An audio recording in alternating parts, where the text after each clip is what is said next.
I'm a little nervous. But, oh, why? That won't hit for an hour. Last time it was like 3 hours. And then when it hit, Well, so you're okay. What are you nervous about? I'm going to have to do it on the weekend because I'm nervous I'm going to come in the morning and not be efficient. Why should that change now? Oh, you're funny.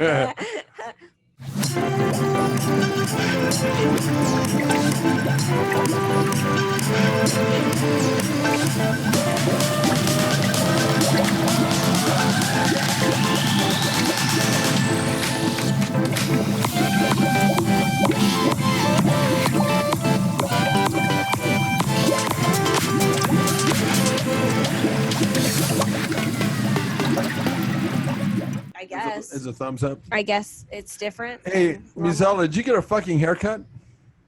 No, I just washed my hair. Oh, finally. Jesus.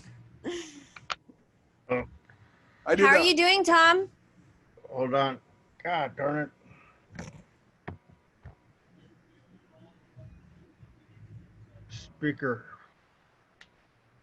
Speaker what? Okay, now I heard you. You got me? Yeah. Can you hear me? Can you hear her? Yeah, I can hear you. Very good. Oh, good. Kara was asking you something. Go ahead, Kara. I was saying, how are you? Oh, just fantastic. Still alive. Well, that's good. Do you really think you're fantastic? Kara and I were talking about happiness being a choice or not. Are you really happy, or are you just saying that shit to make yourself feel better? I'm really happy, but I just say it on top of it to make myself happy. Do you have It's to, a choice. Is it a mantra every morning? I'm happy. I'm happy. I'm fucking happy. Yeah. You know, that's what they say. They say the more you can smile, to even fake a smile, it stimulates certain pressure points, nerve center to make you happy, to help you to make happy. Yeah. And I find myself actually not smiling very much at all throughout the day. What? No, you- you smile. I do? Yeah. When? You're smiling right now. I know, but throughout the day, like in the gym, I don't smile much in the gym. I think I have a very standoffish personality. Yeah, and that not you do. friendly in my own studio, Tom. Yeah. Do I need to be analyzed or admitted or committed or something? No, I think you're fine. I think you're married to the gym. Oh, that's why I'm unhappy. Ah, very funny. Plus, Yeah, the gym gives me no sex. Yes, it's all cold steel. Cold fucking steel. Not very stimulating, right? That's why I'm not. Maybe I should change gyms. Change gyms? Go to a new gym, be like a honeymoon. Oh, Get it? Come on, yeah. Kara, catch I get up. it. I get it. She's a little slow. Come on, mustard, catch up. She's a tiny bit slow, Tom. Oh, that's hard She's to not a- believe. She's not a slow kid, No, she's always been fast. but she's a little bit slow. I don't know what you guys are talking about right now. You can't hear us? No, I can't. What? Of course I can hear Can you. you hear Tom? I can hear Tom. Tom, I where'd don't you know go? about slow and fast and all that. You keep leaving me. You go off screen. I'm starting to take it personal. You're making me not smile. You're definitely smiling. I'm smiling That's now. right. Yeah, With my eyes because I don't feel like I'm smiling. your lips are smiling. Tom, are you sure you're okay? Just screwing with this audio. I always have problems with it, but it goes in and out, but that's okay. That sounds like a personal problem. Yeah, it's really in my head, not the computer. Think happy thoughts and maybe it'll correct itself. That's right. Yeah, good. No, seriously, you look good, man. Oh, well, Did you get some cosmetic surgery? no, I just take a shower once every few months, usually. helps. Fuck. It makes a huge That does difference. quite a bit for you. Yeah, exactly. How's your day been? Okay. I got this client that flew in from Michigan, this older lady, to work out and train, more karate, self-defense. Yeah. And I have to kind of bodyguard her. She's got some little threat issues, but it's okay. Oh, really? Is she a Yeah. high-level individual? She's interesting. Or should it? She's interesting. Does she need some medication? No, a lot, Paranoia. yeah. But You ever get paranoid, Kara? No. I get paranoid. Really? Uh-huh. What is the definition of paranoid? Like somebody's out to get me, always. Yeah, no, I'm not You like don't that. get like that? Mm-mm. I mean, I know what the definition of paranoid is, but I just wanted to hear what your definition you of paranoid, paranoid was. What's that? Are you paranoid? I've been trying to make myself that way for years, but I haven't been Can't get successful. paranoid? No, Yeah. must be There's something wrong wrong. with me. You're now just figuring that out? There's something wrong with me. Hey, Tom. Yes. I know what we're going to talk about. Is it fire walking? Is that the correct definition of what we're going to talk about? Yeah. Mm-hmm. Okay, so my first question is, how in the hell did you get into fire walking? Did you lose a bet, or were you trying to impress a woman? Why would anybody want to walk on fire? You know, I used to hear about it all the time, and I read about from martial art where a lot of ancient cultures used to do that to pass certain tests to face yourself. You know, it really came. A lot of ancient cultures and shamanistic cultures had fire walking to prove they were warrior and had no fear and all that stuff. And then, you know, a few people like Tony Robbins and some motivational speakers started doing it too. And I was always really curious about it. So I heard about this guy named Eric Best. He was like a quantum physicist and engineer, and he started offering it. I connected up with him. And so this is back in the 80s, 1980s, not 1880s, but You look like you're from 1880. feel like that sometimes. You aged very well, by the way. Anyway. But I started doing it with him. You know, I was just really curious to learn more about it and how do you do it and what is the benefits of it. Obviously, it's not something that you just say, I want to do, and then you step on rocks to do it. I mean, I can imagine doing that. So how do you actually get to a point where you can walk on? Is it fire? Is it on rocks or what? No, I tell you, there's different levels. Oh, You know, it's relative. For example, and these are kind of tricks of the trade too. You burn down and use pine wood first. If you use oak intensity is much more hotter. If you use rocks and coals from a barbecue, that's so much more intense. That's like a completely different level. So for example, think of it this way. You put a piece of steak in a microwave, certain temperature, put a piece of bread in there, both of them same temperature, you know, but the bread is a little more porous. right. Right. So it doesn't have the intensity like a steak. Like oak wood compared to pine wood is more porous too, you know. Yeah. So it doesn't have the intensity heat. So it's more reasonable to do that. So you could say if it's a trick, that's one or two, but I can tell you from personal effects, you could still burn your ass on, burn your feet on pine very much too. Yeah. So how do you ease into something like that? Do you just walk on one? You know what I mean? Like, I know, like when I'm putting my feet in water, I get a pedicure every once in a while. Yeah. When I say every once in a while, I mean every 3 weeks. Anyway, I didn't want to sound too much like a sissy lala, but Are you sure that it was every week that you were doing that? no. Oh, okay. I'll just tell you that. But when they put the water in there, they always ask me, you know, but when I put my foot in just to hot water, Yeah. I have to like ease into it. So like I'll dunk it and then I'll pull it back out again because I have very sensitive feet. I'm very sensitive that way. Right. So how do you ease into stepping on fire? Okay, well, I'll tell you the way Eric Best used to do it, we would do a 3-hour seminar ahead of time, kind of a meditation. And what you do is like first you have to make yourself believe you can do it, right? Like any belief is the most important thing. So we would make a list of all the negative things that could happen to you if you did this. Okay. So we, third-degree burns, this and that, cancerous, this, whatever, amputation, limbs, and gangrene, whatever. Everybody make a long list. So then we'd all go down to the fire, and we take that paper, throw it up, tear it up, and then throw it in the fire where the wood's burning down. So it's like burning up all that negativity that's came from our mind, an attachment. So then we go back again. Now, by succeeding in this, what are all the positive things you will gain in your life from being able to do this? It makes yourself believe you can do it. So we read a whole list of that, unlimited capacity, mental strength, focus, whatever.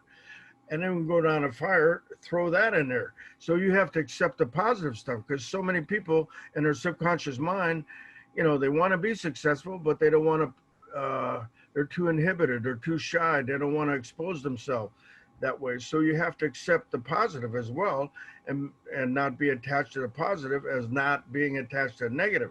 So it's like a whole mental process to get in the right state to believe that. That's the first step, kind of. Yeah. That's interesting.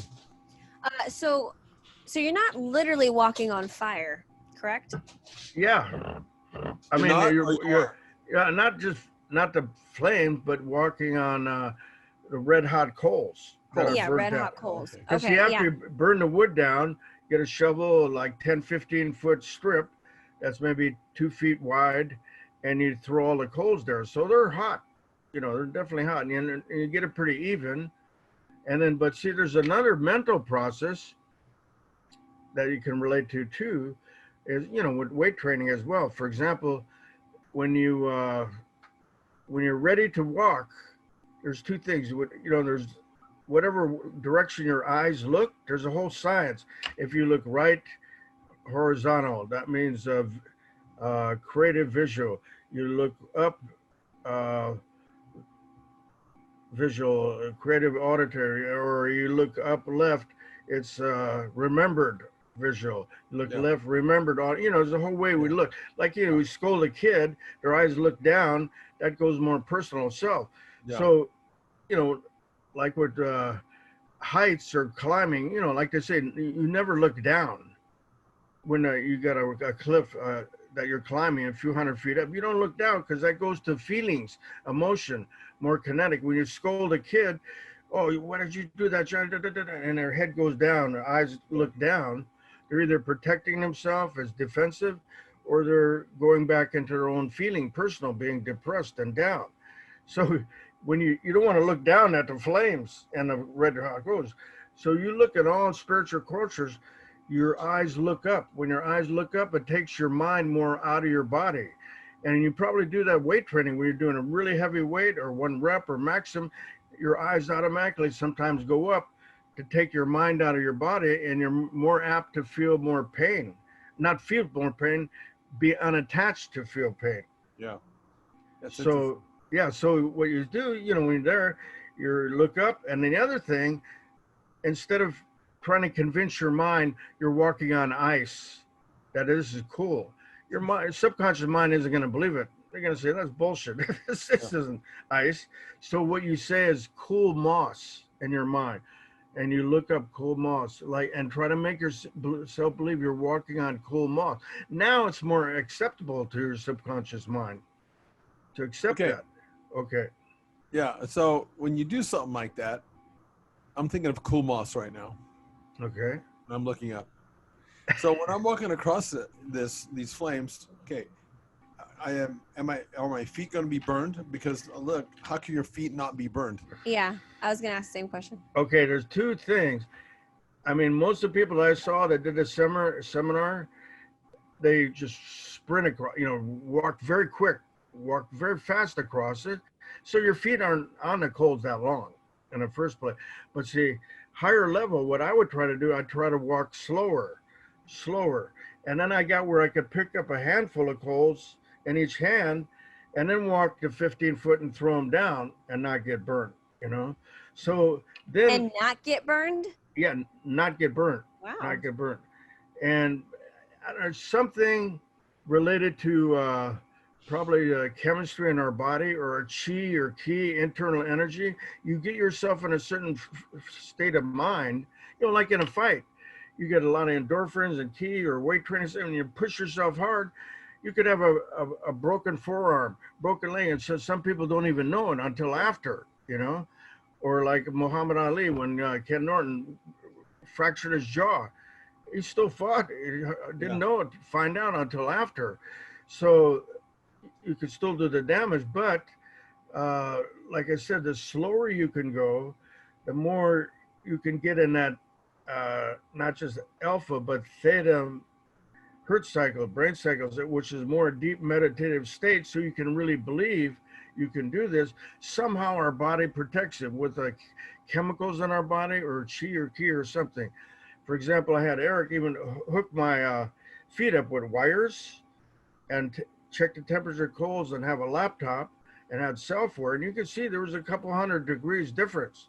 So there's something in the bottom below your soles of your feet. There's something protecting you. Huh. So it's not that long. Yeah. So tell me this, why do people want to do this? You know, because think about this, we're most of the fears that we have, we're taught fears.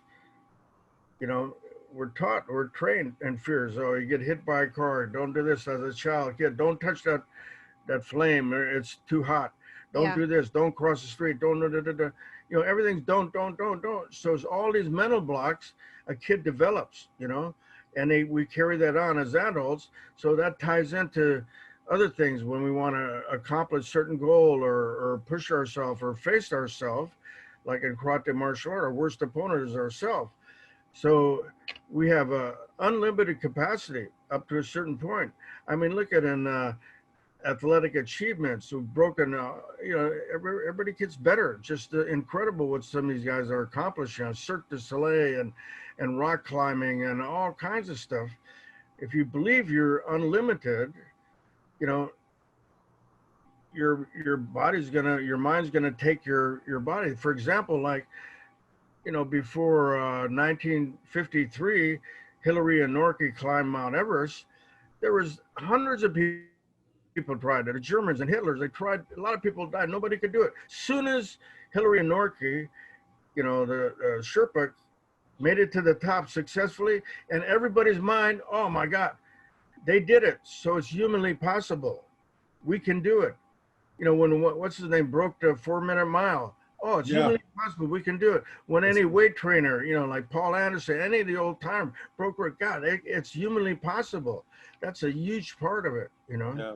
Well, you know, I've heard lots of times that the most powerful thing in the world is thought. Yes. And it's a question of whether or not you can harness that. Yes, exactly. And ride it and hold it. Yeah. But for example, you can get burnt. I got burnt really bad one time. I had 3 big blisters like this. So what happened, I walked it 3 times and I started getting a little cocky. It went to my ego. I think, oh, this is a piece of cake. This is not a big deal. Anybody can do this, right?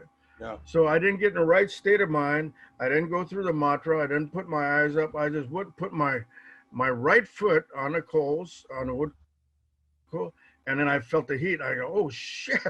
And I realized I was in a mental state. And it changed my breathing, everything, got it back. And after I had 3 big blisters, which is right foot is left brain, right? Logical, rational, because I talked myself out of that state. I was thinking more logical, rational, instead of believing, you know, and trusting that way. And then I got 3 blisters. But then every time I was in the right state, I never got burnt, you know. Did they use these fire walking events? I know that Wait, they're events?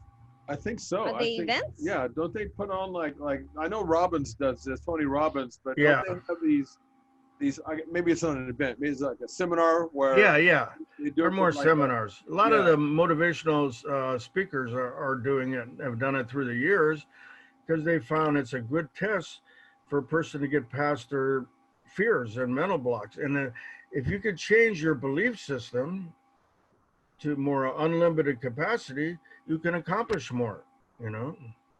You know, that makes sense. I mean, I feel like I have become stronger just weightlifting and bodybuilding, like training like a bodybuilder. And you know, we push our body to that limit where it's like you cross the line and you kind of get black in your head. So I feel like I can see how this could be something that somebody wants to do who doesn't bodybuild, doesn't train, doesn't get themselves to that level. So I think I could get it. Do you think you could do it? I don't know. You're pretty strong mentally. Well, I know, but you know, I also know that I'm a sissy that way. Like that, I can't even put my feet in water. That's very hot. Okay, not do you want to do it, but do you think you could do it I think with me, it all has to do with motivation. Like I really want to do that. Yeah. You know, No, I know you could do it. Both of you could do it, really. It's not that big of a deal, really. It's a big deal because we think it's a big deal. Oh, firework. What is it? You talk to most people, would you do a firework? What do you think about walking on red hot? I go, oh, no way. I mean, that's the first instinct right there. You can see that's a mental block right there. Yeah. You know. How many times have you done that? I did it off and on for about 10 years. I did it, probably walked across the pit 100 times at least. And that was the only time I got burnt, you know. Wow. When are you going to do it, Kara? Are you ready, Kara? You know, I think I'm the type of person, yeah, I'd do it. I would do it. I would want him to take me under his wing and get me mentally prepared. The only concern I'd have was of getting burnt and making my feet look ugly. Yeah. That's the only thing that I'd be concerned of, because us women, we show our feet, we wear heels and stuff like that. Yeah, right. So I would just be concerned about getting burnt and then, you know, it like being ugly feet. But other than that, I'm the type that if I'm going to do it, I do it. And if I burn, you know, I burn, I would do it though. Like I wouldn't be held back like, oh, it's going to be painful. No, I can take pain. I don't think I can do it. I had a kid. I can take pain. Yeah. Well, you know, Kara, all we have to do is have you walk the fire pit with high heels on. And you come out like the heels are burned off, and yeah, the feet look good. Yes, exactly, and nail polish, everything. But you know, so why a lot of these motivational speakers use that? Because it's a true test. I mean, that's what they used a lot of cultures when a kid would be 13 years old and start to become a teenager, you know, and to prove that they had some mental strength that they could do that. You know, some like American Indians. Remember that one movie with the Indians where they pierced his chest and he went back for 12 hours, you know, laying on its cord. They do something. Every culture has some manhood thing, you know. Yeah. Have you ever done the speaking of that, I have seen like on American like America Has Talent, one of those shows. Yeah. Where someone was laying on a bed of like nails. Yeah. And they put all kinds of weight on it. Ooh, no. Yeah. Isn't that similar to what you're talking about? Yeah, very similar. But, you know, a lot of Shaolin monks and Chinese monks were able to do all kinds of incredible things, like because they believed they could. But you look at another thing, you've got so many nails, you know, you've got hundreds of nails, and it disperses that weight. That makes sense. You know, as compared when you have 6 nails or something. When you have like a bed of nails, like a whole bunch. Yeah. Your weight is distributed over all those nails. Is that right? Yeah, exactly. So instead of like having 6 nails. Got it. You know, so that's one, but pressure on each nail. Right. Yeah. It's not. Then you're putting weight on you. Yeah, it's not. It's spread out though. Yeah, it's spread out, but I'm not saying you still can't get poked because I don't do the whole like piercing through your skin thing. That is where I get a little weird. Like the nails, the knives, the poking. No. Right, I could definitely do the nails. What? Fire. Could you walk on nails? Yeah, if it was like a whole bunch of them, I think I could. Over fire? Over fire. That's there interesting. You go. No. I'm afraid. So then if I asked you to touch a burning, sizzling, burning hot piece of coal with your finger, just touch it real quick. Or pierce yourself, like push hard on a nail. That's not the same thing. It's pretty much the same thing. No. I mean, if I had just go like that. Okay, what if you had to hold it there for like 3 seconds? No. Hold it for 3 seconds, and then you have to push down on the nail for 3 seconds. Which one would you choose? Nails. You answer that so easy. Yeah, I couldn't. But you know, you've probably seen when a lot of Shaolin monks, they get a spear and they put it in their throat and they have a opponent pushing on it and it bends the spear. You know, what? So you have a spear going through your neck?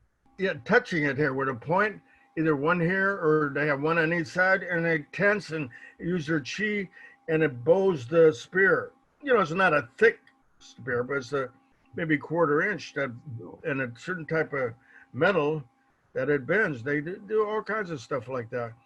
Years ago, I had an opportunity at Caltech. This is like early 80s. There was a team of original Shaolin monks came to Caltech, and they did a demonstration, and it was just incredible what they were doing. I mean, you know, breaking 2x4s over their legs, arms, everything. They had one big beam that was like this, and 4 or 5 monks would ram it into the stomach of another monk. But you know what was interesting? What they did, like when they break wood over their forearms, they'd have 4 or 5 monks take their hands and put it around that monk's arm or leg to generate more chi. So it wasn't just the individual person's chi. It was the 4 other monks that would generate their ki to make his aura energy stronger. Is it ki or chi, or is it both? Okay, both. Japanese Ki and Chinese Chi, and then, you know, Sanskrit is prana. And what is the definition of chi or ki? Internal energy, basically. Yeah, like our aura, energy field, electromagnetic field. My dad used to talk about, now he's saying that, my dad used to talk about internal strength. Yeah. Versus external strength. Yeah. Some people just have naturally a stronger internal strength. Oh, yeah. Is that true? Yeah. Well, yeah, I would just think that has to do with like your mental strength. Internal strength, mental strength, right? I don't know. Does it, Tom? Yeah, well, it has to do, internal strength relates more to your subconscious mind. Your subconscious. So if you have any fear, this and that as a subconscious mind, that's going to inhibit your internal strength. Like you've trained and pushing yourself your whole life, weight training, so you program your subconscious mind to be able to do any limits in the past. That's why you were able to accomplish all those goals and weights and everything, you know, and definition, the whole shot, because we train our subconscious mind, like our conscious, like that old saying, our conscious mind is like the tip of the iceberg above the ocean. Subconscious mind is 10 times bigger below the ocean. And then sometimes they say the ocean is the universe, how we're connected to the universe itself. So does it start in the mind first? Yes. So Everything. I think everything starts in the mind first, right? Yes. Does it? Yeah. Because I think about starting my ass. My head is up my ass usually. Everybody start somewhere else then. Yeah. Okay. So then you couldn't just, when you go to walk on fire, do any of these I don't know if you want to call them stunts or whatever. Yeah. You wouldn't do that just without doing a boatload of Mental preparation. Yeah. Myself personally, I wouldn't. I would meditation. Right. Start getting a certain. I just want to go straight at it. You know, just like if I'm in a karate tournament or a fight, or you're in a bodybuilding contest or anything, you mentally prepare. You always mentally prepare for anything. Let me tell you what I wish that I could do. Okay. Seriously. Because this has happened to me a couple of times. And this is about accessing whatever I'm about to tell you. Okay. By nature, I'm not confrontational. As far as fighting. Yeah. I never have been. Maybe I told you, maybe not. Yeah. When I got out of college, I decided to get a bouncing job. Did I ever tell you? Yeah, you told me. You told me a little bit. Yeah. But here's what happens to me. I don't really like to fight, and yet I seem to duel people verbally. I don't have a problem necessarily being confrontational that way, but I'm talking about physically fighting.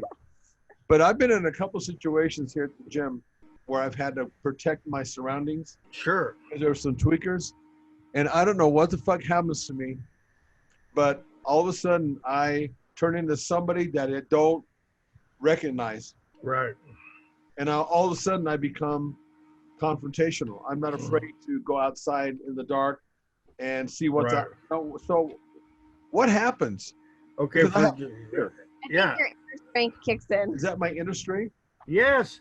No, from all your training, from pushing yourself so much. See, right now when you describe, I'm not confrontational. I like to harmony. I could debate with words.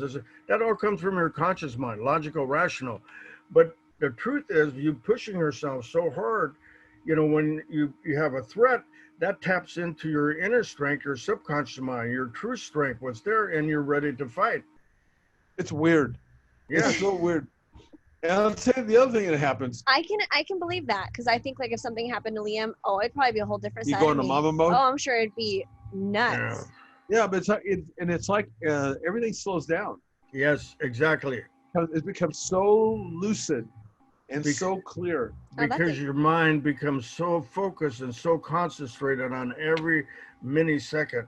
Yeah.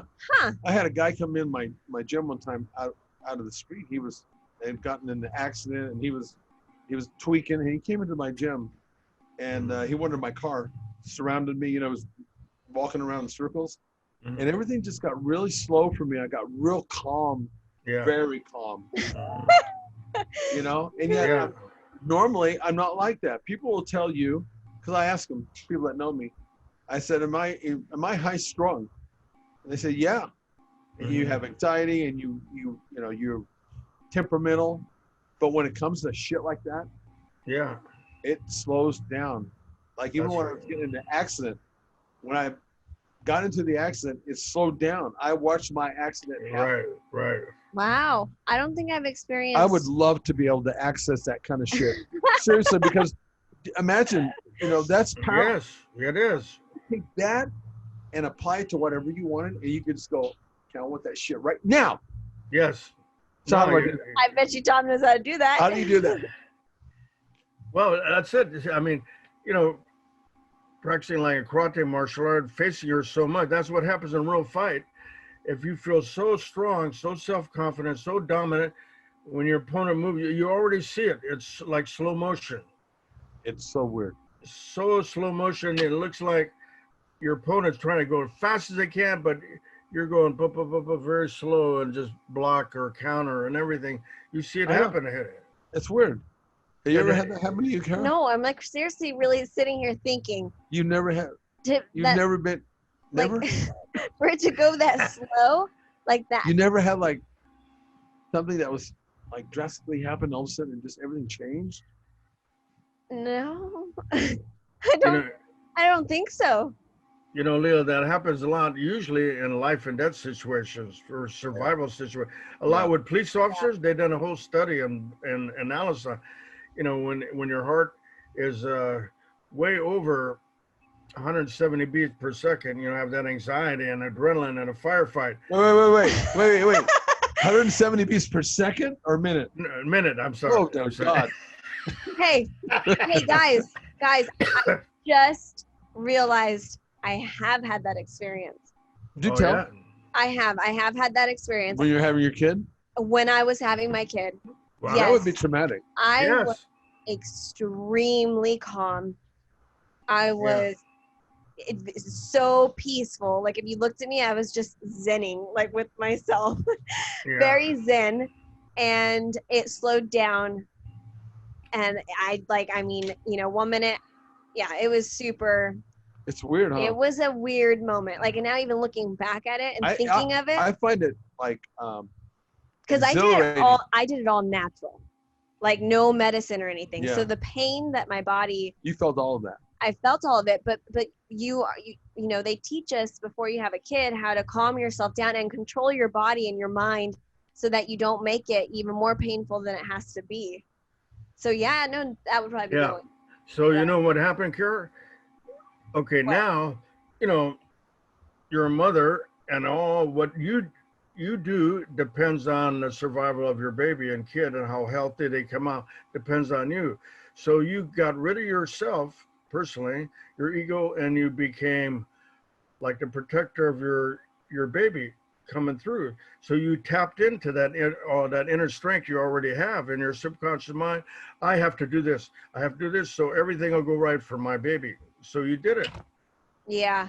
It was life or death. Like we had to survive it. We definitely had to survive that process. But every time that's happened to me, I get so amped up, and it lasts for a bit. Yeah. You know, it takes a while to calm down. But you know when what? I'm in the moment, everything's slow, it's lucid. But when I come out of it, then I get like all fired up and hyped up. I swear to you, as soon as my son was like out and it was done, then it was like it shut down. Like then I didn't no more. It wasn't slow. I wasn't zen like that. It just What kind of role does adrenaline play in all this? You know, adrenaline is like a fight or flight thing, survival thing to protect us, but would also inject like cortisol, which is bad for us, right? Yeah. When we get that, but it's better that we tap in more endorphins than adrenaline. Adrenaline is just like a last-ditch survival, life and death situation. And it's chemical, isn't it? Adrenaline? Yeah, it's all chemical, and then it gets everything. Your body, it forces your body to do unlimited things. You know, like a woman lifting up a car over a kid or something. You know, but it's not. It's not like with endorphins in your body, like a martial art or a Zen monk, everything working as one unit to be more stronger and more efficient. So it's more of a detrimental way that our body has that just to tap into, just to stay alive. So how do you tap into endorphins versus adrenaline? It's a more state of mind, you're breathing. So you have to calm your, just like you did, you know, what we're talking about, calm your mind, your breathing, or breathing is a connection between mind and body. Yeah. And not breathing was key when you were having a kid. Yes, of course. So you don't get, you do the opposite. Instead of getting anxiety and excited and paranoid, you have to calm down and believe from your subconscious mind, you can tap in this inner strength and your mind and body is working as one. And then, you know, like in bodybuilding, you have to do that all the time, every workout, to make everything work as one unit. Karate, martial art, any kind of art, you have to, a dance or ballet, make your body work as one unit. So then it works more efficiently, naturally on its own, and it doesn't stress it and break it down like it would with adrenaline. Yeah, you know what's interesting is, so when I was about to have my son, like in the whole where they're kind of teaching you all this stuff, they did teach you how to do like the breathing, but I'm gonna tell you right now, like I didn't remember any of that when it like actually was happening, but my body automatically knew what to do. Things. And like, you know, my ex-husband was able to tell me how I was reacting back then, because you don't know what you're doing. That's a weird state to get into. Yeah, like I didn't know what I was doing. I was just surviving. Like it knows how to take care of you. Yeah. Right? And so my eyes were closed. I closed my eyes and I turned my head side to side. And I guess my head just kept going side to side the whole time. And I was like breathing in, and then I go, whoo, when I came out. And I did it for hours, to the point that he was like, is there an owl in here? And like all the nurses laughed and I didn't even laugh. I was just like, whoo, the whole time. And never yelled at him, never freaked out, never screamed, never did any of that. I was super calm. I think in that case, I think there's different responses, because when my first wife was having the kid, I was trying to make a joke, and I was hanging on her hand, you know, and trying to keep it light. Oh, fuck. She was like, that didn't work out real well for me at all. You know, I've heard some women. Shut the fuck up. Yeah, I've heard some women are like that. I wasn't. I was super calm. Hey, does it make any difference when you're breathing in like that? Does it make any difference to breathe in through your nose versus through your mouth? Because I'm told that breathing in through your nose, it makes it go more to the cell of your body. Is that true or not? Yeah, but think of it this way. In martial arts, what I was saying, if somebody can breathe up in their upper shoulders, so it's kind of upper lungs, so, and they breathe more. A natural person breathes more 16 times per minute. Some expert breathes more like 8 times per minute. Then they have a saying, a real master breathes 4 times per minute. But then it's where you breathe, like in your shoulders, more stress, in your upper lungs here, or you breathe in your lower lungs, which is your tanden, we call it in Japanese, 4 inches below your navel point. That's where, like in swordsman and samurai and martial art, you try to breathe from down there, that point. That's our power point to connect our body in oneness. So the more efficient, even in yoga and Sanskrit, they have a saying, we have so many breaths in our life. So if you use them up too fast, you die sooner. Sure. So you take longer to breathe and relax, in better shape and condition. Yeah. It relates more to longevity, you know. There you have it, Kara. Well, it makes sense. I mean, naturally, I was breathing in through my nose and out through my mouth. Naturally? Well, when I was having my kid, Yeah. it just happened. I wasn't Yeah. thinking about it. I'm telling you. And that pain, that's pain. That's pain. Your body. Woo. And did you feel the pain? Yeah, I didn't do any medicine. I felt every Wow. ounce of the pain, but I don't remember it. Well, you could walk on fire. I don't remember the pain. That's You the could walk crazy on thing. fire. If you've had a Yes. kid, you could walk on fire. I think that I Oh, could yeah. walk on fire. Yeah, no, I know she could. Both of you could, really. But see, the other part, real chi breathe, there's a time to breathe in through your nose, out through your mouth. There's, you know, like in Kundalini Yoga, they have 100 different breathing techniques, which I did for like 15, 20 years, depending what benefit you want. But to really build like chi, you breathe in and out through your nose, but you hold the breath back in your throat a little bit, so it sounds like a teapot going, like building up steam. And then you focus that wherever you want to focus and make it look like a laser beam, you know, so you could have very focused chi, like a laser beam, or it could be very explosive too. Okay, wait. Hey, Tom, you know, you're going to create a monster. hey, you know all You're these. going to come tomorrow going, Yeah. You know all these breathing techniques, yeah? Yeah. Mhm. Okay, well, I suggest that we do a podcast and we bring Charles on for this one, and you Oh. give us a breathing lesson. You teach us how to breathe. can you do Oh, that? sure. Yeah, of course. Let's do it. Yeah. Let's do that. For example, there's a rhythm breathing. There's they call breath of fire breathing, where it almost sounds like hyperventilating. Where you You're go, breathing weird now, Leo. you know, and they used to use this with monks in Sanskrit with a loincloth on, you know, just a little loincloth, and they go out and dig a snow cave, and they have to survive the night in the snow through doing breath of fire. You put your arms up and you do hyperventilating, but it's not hyperventilating, it's just breathing like that all night. And it generates so much heat, but it burns off toxins, all kinds of stuff, and creates heat in your body. So many things. Wait, Leo, I can't see him, so show me what that looked like. Yeah. Am I doing that right, Master? Yeah, but There you go. Quick learners. Fuck off, Kara. but Anyways, yeah, I think we should have another. Let's do that. We'll do another podcast here. Let's yeah. do it next week. Shortly in the yeah. You want to do it next week?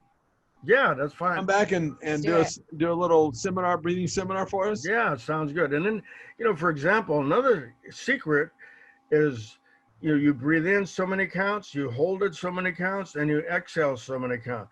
But to carry it beyond, you hold it out for so many counts too, with no air. So you're teaching your body how to exist with no air longer. I do that. I know I do that. Yeah. I hold my breath. I breathe in and I breathe out, and I keep it out for like a minute. I catch myself doing That's it. bullshit. You don't I keep just it up didn't for- know if that was a good thing. I thought that was the bad thing. No, it's a good practice to do. Well, because really. I thought our brains need oxygen, so I catch myself doing it, and I'm like, oh no. Yeah, you so need what to happens breathe. when your brain doesn't get oxygen? Don't you die? But it's holding out you with all your air out, you're counting like to hold it 30 seconds or a minute with no but air in. when no, you I do do that. Isn't it taken away from your brain?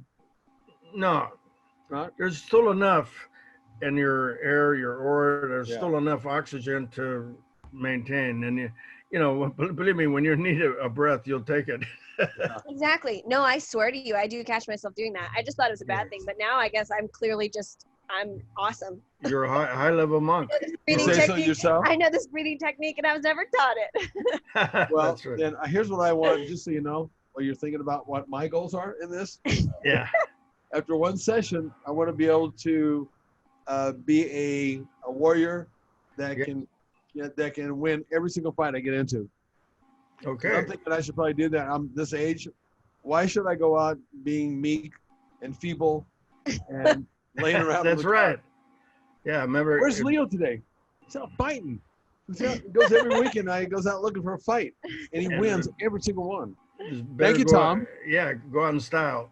Out in style. That's damn sure. That's going to be an interesting podcast. Here's a old story. I mean, I don't know if it's exactly true, but you've heard of the book Sansu Art of War? Yeah. Okay, so that's why we couldn't win in Vietnam.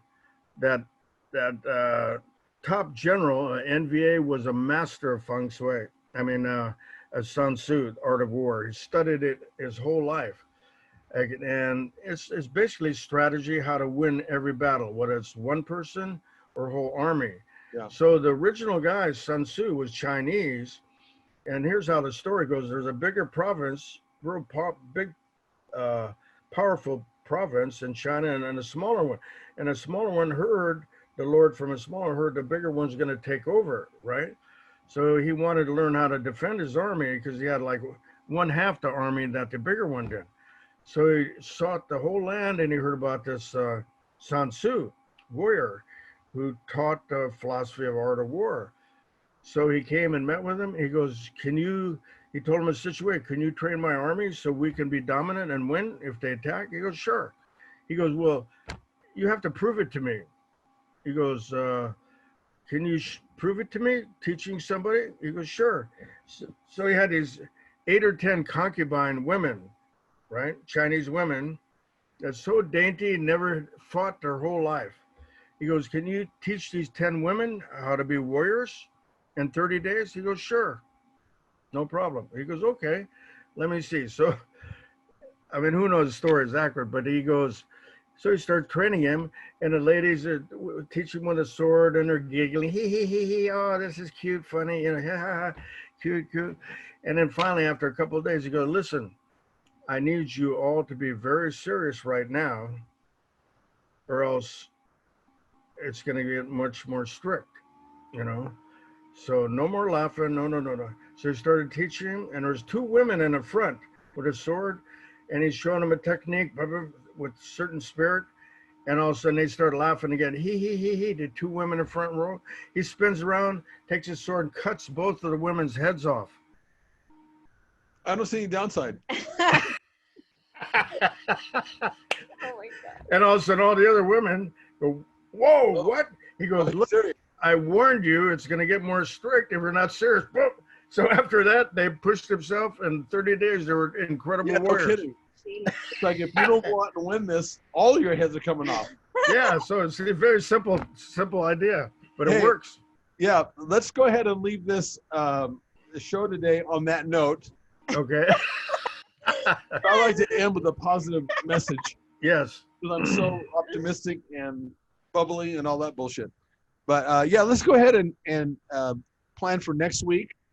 And okay. you better deliver, dude. I'm just saying. You're gonna have 3 totally different nutcases here to work with. Yeah.